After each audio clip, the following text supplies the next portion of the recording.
यार मजा नहीं आ रहा यार। हाँ यार सही बात है, चल ना कुछ एक्साइटिंग करते हैं। हाँ वो तो ठीक है, पर करें क्या? चलना जैद, कुछ अच्छा सा बनाते हैं। सुन, बिरयानी खाएगा? मजा आ जाएगा। चल ठीक है, एक काम कर, तू तैयारी कर, मैं बनाऊंगा बिरयानी। पर कैसी, वेज या चिकन? अब चल, वेज बिरयानी कौन खाता है? अबे खानी पड़ेगी, आज मंगलवार तो है, नो नॉन वेज। ओ कोई नहीं यारा, आज पंडित जी के लिए हम भी वेज बिरयानी खा लेंगे। अब खुश? ठीक है, तो मैं जा रही हूँ सब्जी काटने। और मैं चावल भिगोता हूँ। ये कहानी है इन्हीं 3 दोस्तों की, अयान, जैद और आर्या।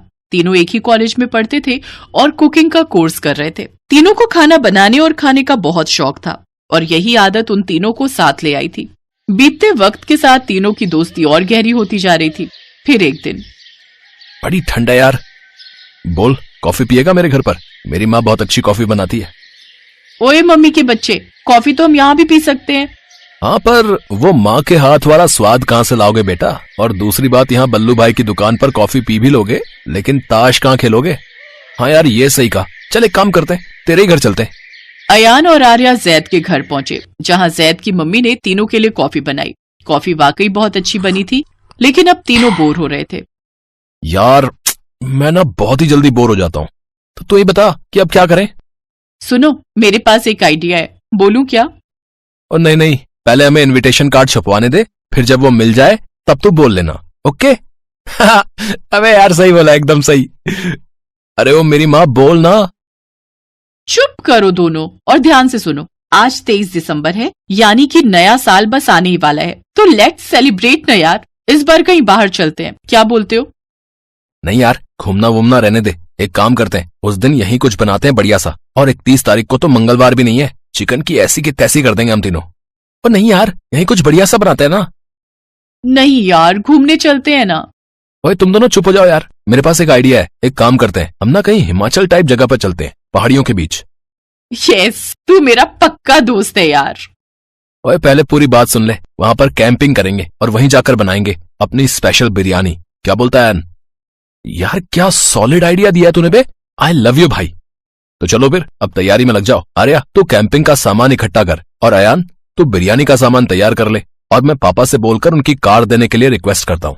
हम कार से जाएंगे? कोशिश करता हूँ, कसम से यार, अगर पापा ने कार दे दी ना तो ये ट्रिप जन्नत बन जाएगी। हाँ सच में यार।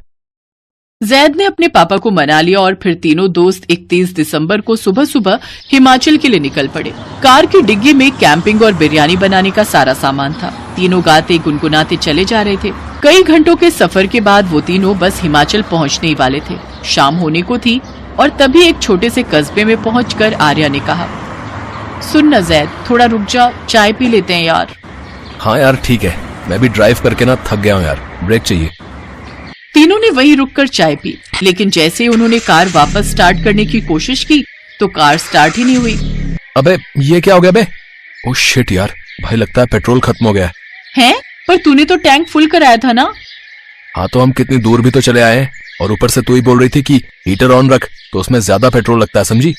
अबे वो तो ठीक है, पर अब जाएंगे कहाँ? ये गाँव है, यहाँ कहाँ से मिलेगा पेट्रोल?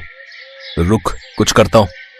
जैद ने उसी चाय वाले से बात की तो चाय वाले ने बताया कि उस गांव से पेट्रोल पंप पूरे 15 किलोमीटर दूर है और अब वो सुबह ही खुलेगा। उसने बताया कि गांव के सरकारी स्कूल का ताला खुला रहता है, तो वो तीनों वहां जाकर रात गुजार सकते हैं। चाय वाले को शुक्रिया बोलकर वो तीनों सरकारी स्कूल पहुंचे, जहां कुछ बच्चे खेल रहे थे। अरे बच्चों यार एक हेल्प कर दो यार, हमारी गाड़ी वहाँ खड़ी हो गई है, यहाँ थोड़ी सी चढ़ाई है, तो प्लीज जरा धक्का लगवा दो यार, ताकि हम कार को स्कूल के अंदर खड़ी कर दें प्लीज। अरे भैया क्यों फिक्र करते हो, हम आपकी मदद जरूर करेंगे। ओए बच्चा पार्टी आ जाओ। स्कूल के सारे बच्चों ने ताकत लगाई और जैद की कार को अपने स्कूल में ले आए। उधर जैद ने स्कूल के हेडमास्टर से मदद मांगी तो उन्होंने भी उन्हें स्कूल में रात गुजारने की इजाजत दे दी। और फिर अबे यार पूरे प्लान का दही हो गया भाई। हाँ पर हम हिमाचल तो आ ही गए ना। जरा देखो तो इन गरीब बच्चों को यार, इनके पास तो गर्म कपड़े तक नहीं है, फिर भी भाई ये कितने खुश हैं यार अपने दोस्तों के साथ। भाई सही बोला यार, और मुझे इसी बात से एक जबरदस्त आइडिया आया है। तो इनविटेशन कार्ड छपवाएगा क्या? जल्दी बोलना। एक काम करते हैं, हम अपना न्यू ईयर इन्हीं बच्चों के साथ मनाते हैं। क्या सॉलिड आइडिया यार। चल फिर एक काम कर, उस दुकान से थोड़े और चावल और मसाले खरीद ला, ठीक है भाई। और आर्या तू चूल्हा तैयार कर और इन बच्चों की मदद से लकड़ियां इकट्ठा कर, तब तक मैं गाड़ी से सामान बाहर निकालता हूँ। ठीक है बॉस। तीनों दोस्त अपने अपने काम में लग गए। काफी देर तक बिरयानी बनती रही, फिर रात के 12 बज गए। सभी ने एक दूसरे को नए साल की बधाई दी और फिर तीनों दोस्तों ने सारे बच्चों को बिरयानी परोसी। धीमी आंच पर पकी वो बिरयानी वाकई बहुत ही स्वादिष्ट थी। उन गरीब बच्चों ने अपनी जिंदगी में कभी ऐसा कुछ नहीं खाया था। आखिर में बस एक प्लेट ही बिरयानी बची थी और तीनों दोस्तों ने उसी प्लेट में बड़े चाव से बिरयानी खाई। अगले दिन उन्हीं बच्चों की साइकिल से जाकर जैद और अयान पेट्रोल ले आए और फिर जब वो वापस अपने घर के लिए रवाना होने लगे तो सारे बच्चों ने गले लगकर उन्हें विदा किया। बच्चों की आंखों में आंसू थे और उन तीनों दोस्तों के दिल में सुकून। फिर ठीक 1 साल बाद। ओए, नया साल आ रहा है, इस बार क्या करें, कुछ सोचा है? इसमें सोचना क्या है, चलते हैं अपने नन्हे दोस्तों के पास। हाँ, पर इस बार चावल ज्यादा रख लियो भाई। लास्ट टाइम बस चुगने को मिली थी बिरयानी, और क्या पता इस बार पूरे गांव को ही खिलानी पड़ जाए अपनी बिरयानी। अयान की बात पर तीनों ठहाके मारकर हंसने लगे और फिर वो तैयार हो गए एक बार फिर उन गरीब स्कूल स्टूडेंट्स के नए साल को खास बनाने के लिए। पूजा, निशा, रानी, ज्योति और राधा आज पांचों बहनें इस दुनिया में अनाथ हो चुकी थी। उनकी माँ अब इस दुनिया में नहीं थी। उनके पिता ने किसी और के साथ घर बसा लिया। पूजा दीदी, पहले बापू ये घर छोड़कर चले गए और आज माँ हमें छोड़कर इस दुनिया से ही चली गई। पूजा दीदी, अब तो हम इस दुनिया में बिल्कुल अकेले हो गए। हम किसके साथ रहेंगे? मामा जी हमें अपने साथ शहर ले जा रहे हैं। हम अब मामा जी के साथ ही रहेंगे। हाँ बच्चों, तुम सब अपना सामान बांध लो, हम आज ही शहर चले जाएंगे। पांचों बहनें अपने मामा प्रकाश के साथ दिल्ली आ जाती हैं, पर उन्हें देखकर उनकी मामी सुधा भड़क जाती है। तुम्हारा दिमाग खराब है? तुम अपनी बहन के दाह संस्कार में क्या चले गए? तुम तो ये 5 आफत उठाकर ले आए।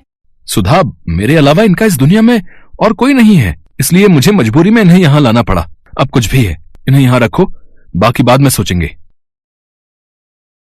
बिट्टू, सलोनी, दोनों जरा इधर आओ। ये ब्रेड उन 5 बहनों को दे दो, खा लेंगी। पर मम्मी, ये तो पुरानी ब्रेड है ना? आपने बोला था कि एक्सपायर डेट हो गई है, तो आप इस ब्रेड के पैकेट को फेंक रही हो। अरे, फेंकने से अच्छा इन 5 बहनों के पेट में चली जाए। अब मैं इन्हें बचा खुचा ही दूंगी। इतने पैसे नहीं है जो इनके लिए अलग से खाना बनाओ। सुधा उन 5 बच्चियों को पुरानी ब्रेड खाने के लिए दे देती है। कुछ देर बाद वो सब बिट्टू और सलोनी से बातें करने लगती हैं। पूजा दीदी, आपकी मम्मी को क्या हुआ था?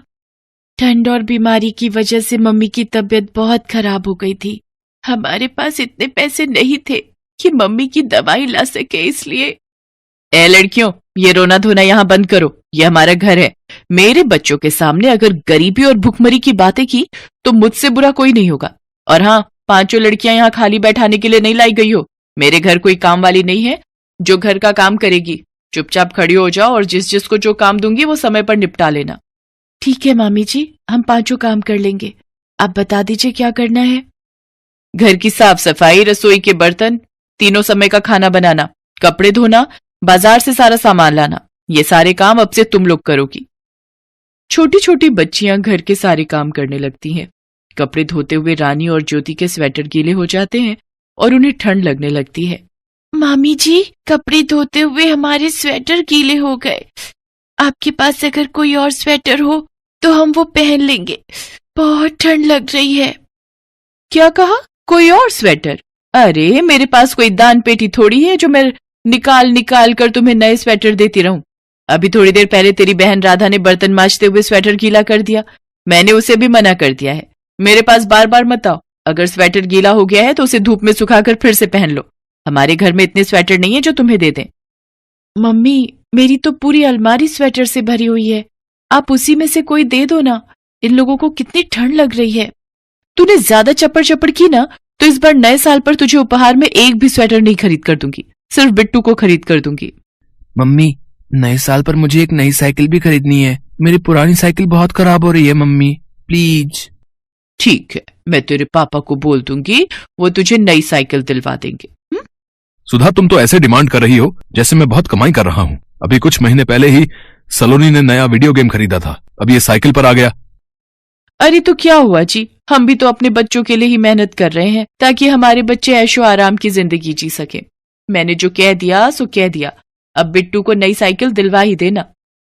बेचारी पांचों बहनें अपने मामा मामी की बातें सुन रही थी। सर्दी के दिनों में गरीब मासूम बच्चियां अपने स्वेटर को धूप में सुखाने की कोशिश कर रही थी ताकि जब वो स्वेटर सूख जाए तो वो उसे फिर से पहन सके। पूजा दीदी, मामा मामी अच्छे नहीं है। हमें तो लगा था हम यहाँ इनके साथ शहर आएंगे तो हम यहाँ खुश रहेंगे, पर मामी तो बहुत काम करवाती है हमसे। मुझे यहाँ नहीं रहना दीदी। पांचों बहनें फूट फूट कर रो पड़ती हैं। अगले दिन बिट्टू के लिए नई साइकिल आई थी और वो अपनी नई साइकिल पाकर बहुत खुश था।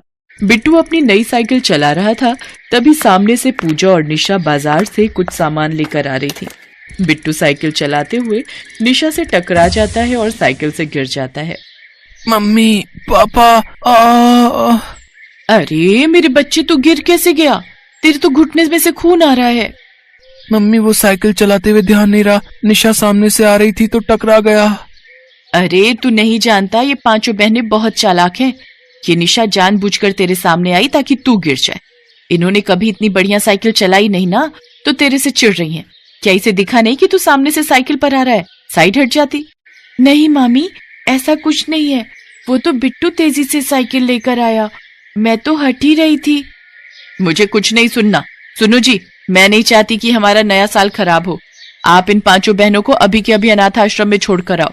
मैं इन्हें अपने घर में नहीं रखूंगी। अगर ऐसा नहीं कर सकते तो मैं अपने दोनों बच्चों को लेकर मायके चली जाऊंगी। फिर रहना तुम अपनी स्वर्गवासी बहन की इन पांचों बेटियों के साथ। अरे गुस्सा मत हो, ठीक है ठीक है, मैं आज ही किसी से अनाथ आश्रम के बारे में बात करता हूँ। आज रात नए साल की पार्टी में भी जाना है, कल सुबह देखते हैं कि क्या करना है। ठीक है, पर कल सुबह ये पांचों मुझे यहाँ नजर ना जाएं। रात के समय सुधा और प्रकाश अपने दोनों बच्चों बिट्टू और सलोनी को लेकर नए साल की पार्टी के लिए चले जाते हैं। पांचों बहनें घर में बंद थी। गीला स्वेटर पहने रहने के कारण रानी को बहुत तेज बुखार था। उसका बदन तप रहा था और वो दर्द से करा रही थी। पूजा दीदी, बहुत ठंड लग रही है, मेरे सिर में बहुत दर्द हो रहा है। मैं किसी को मदद के लिए बुलाती हूँ। पूजा घर की बनी खिड़की से आवाज देने लगती है कि शायद कोई उसकी आवाज सुन ले, पर नए साल के पटाखों और ढोल बाजों के शोर में कोई भी उसकी आवाज नहीं सुन पा रहा था। 12 बज चुके थे। लोग नए साल का स्वागत कर रहे थे। जरा सुनो दीदी, जरा इधर देखना। भैया, ओ भैया, आंटी जी इधर देखना। सड़क से गुजरते लोगों ने पूजा की तरफ देखा, परंतु अनदेखा करके आगे बढ़ गए। पर कोई तो था जिसकी नजर पूजा पर पड़ गई थी, और वो थी सुंदरी नाम की किन्नर। हाय हाय, छोटी बच्ची क्यों रो रही है? अरे आज तो नया साल है, तू खिड़की से किसे बुला रही है? बता मुझे, तेरे माँ बाप कोई नहीं है क्या घर में? सुंदरी खिड़की से झांकती है। घर में पूजा के साथ और भी 4 बहनें हैं। आंटी, मेरी बहन को बहुत तेज बुखार है। हे भगवान, यहाँ तो कोई गड़बड़ दिखाई देती है। मुझे पुलिस को फोन करना चाहिए। घबराओ नहीं बेटी, मैं अभी तुम्हारी बहन को दवाई दूंगी, बस कुछ देर रुक जाओ। सुंदरी पुलिस को फोन करती है और कुछ ही देर में पुलिस की एक जीप प्रकाश के घर के बाहर आकर खड़ी हो जाती है। प्रकाश के घर का ताला तोड़ दिया जाता है। 5 बच्चियों का रो रो कर बुरा हाल था। बच्चियों का कितना बुरा हाल किया हुआ है बेदर्द मामा मामी ने इनके। इंस्पेक्टर साहब, कड़ी से कड़ी सजा होनी चाहिए ऐसे लोगों को तो, जो छोटी अनाथ बच्चियों पर ऐसे जुल्म करते हैं। ले बेटा, दवाई खा ले, मैंने तुम सबके लिए बाजार से खाना मंगवाया है। सुंदरी जी, अगर आप जैसी समाज सेविका हमारे देश में हो तो इस देश में अनाथ बच्चों पर कभी जुल्म न हो। मैं आपको बहुत सालों से जानता हूँ, आपने बहुत से अनाथ बच्चों को आश्रय दिया है। इंस्पेक्टर साहब, मैं जानती हूँ एक अनाथ होने का दुख क्या होता है, और आप तो मेरी कहानी जानते ही हैं। मैं 10 साल की थी जब मेरे पिता ने मेरे किन्नर होने पर समाज के डर से मुझे घर से निकाल दिया था। आज मैं 50 बरस की हो गई हूँ। उम्र के इस पड़ाव पर आते आते मैंने दुनिया के कई रंग देख लिए। मैं जब तक जिंदा हूँ अनाथ बच्चों को आश्रय देती रहूंगी और अपना फर्ज निभाती रहूंगी। सुंदरी 5 बेटियों को अपनी बेटियां बनाकर अपने घर ले जाती है। पूजा के कहने पर उसके मामा मामी को सजा नहीं होती। वो बच्चियां जानती थीं कि अगर उनके मामा मामी को सजा हुई तो बिट्टू और सलोनी भी उनकी तरह अनाथ हो जाएंगे। प्रकाश और सुधा की सब तरफ बहुत बदनामी होती है। मोहल्ले के सब लोग उन्हें गलत बोलते हैं। चलो बच्चों, आज हम सब मिलकर नए साल का दिल से स्वागत करेंगे, खूब सारी पार्टी करेंगे, मस्ती करेंगे, डांस करेंगे। अब तुम पांचों बहनों को कोई तंग नहीं करेगा। अपने नए घर में नए साल के शुभ अवसर पर अपने नए जीवन की शुरुआत करो। पांचों बहनें भी सुंदरी और बाकी बच्चों के साथ मिलकर नए साल की पार्टी करती हैं। आज पांचों बच्चियां अपनी मुंह बोली मां सुंदरी के साथ बहुत खुश थीं।